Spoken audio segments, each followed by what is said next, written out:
How to test your smoke detector and change the battery.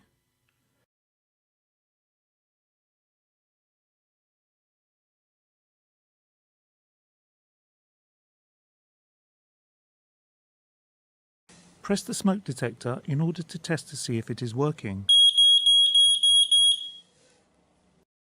It is the responsibility of the tenant to change the battery if needed.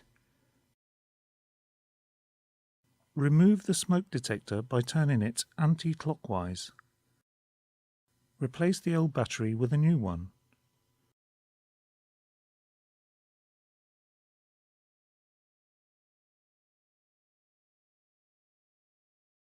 Attach the smoke detector by turning it clockwise. In some smoke detectors, the battery cannot be changed. If your smoke detector is not working and you cannot change the battery, make a fault report to the caretakers immediately.